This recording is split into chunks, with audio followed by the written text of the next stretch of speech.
Des représentants du PTR, PMSD et du MMM étaient présents en Cour suprême aujourd'hui pour contester les élections. Écoutons leur déclaration. Je pense que je finirai les bandes faits assez troublants pendant le recount, l'élection générale. Et maintenant, la Cour vous aussi. Et le PHL a fait maintenant devant la Cour.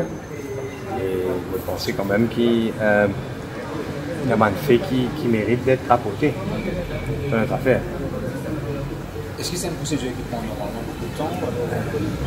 Je me disais où, franchement, je ne peux pas dire exactement combien de temps. Quel est votre souhait que cette affaire soit écoutée? Mon souhait, c'est qu'il y ait un recount fait et dans les meilleures conditions, que la procédure est respectée, que la peine n'a aucune irrégularité, que c'est transparent, que c'est suit à le faire. Et je suis convaincu que dans ce cas-là, le résultat est différent.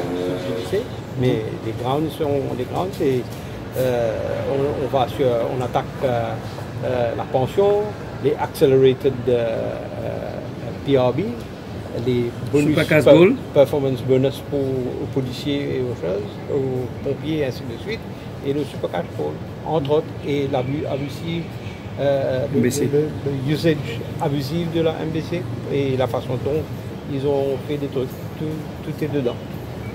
Nous demandons un recount parce que nous disons qu'il y a eu plusieurs irrégularités pendant le décompte des voix, et nous avançons aussi que l'Electoral Commissioner lui-même, publiquement, il est venu dire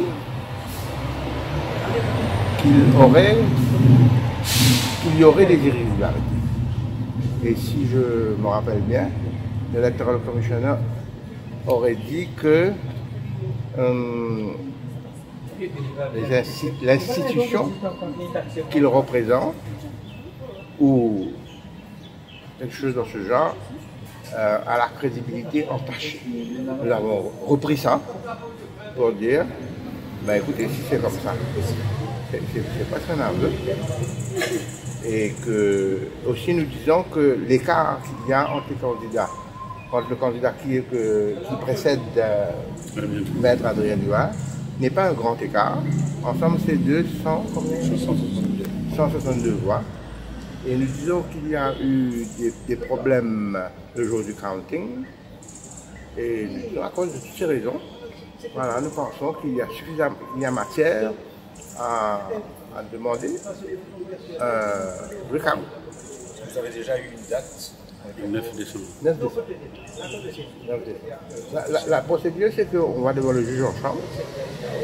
Et le juge en chambre regarde si cette pétition contient suffisamment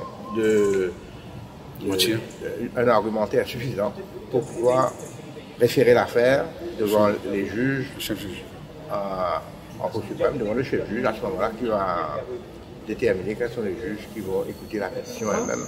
Dans quelle circonscription Numéro N, numéro 19. On peut devant les recounts. Pour plusieurs raisons qui marchent dans nos pétitions. Seulement c'est des circonscriptions Anne et Christophe. Pour le MMM, oui, le 19.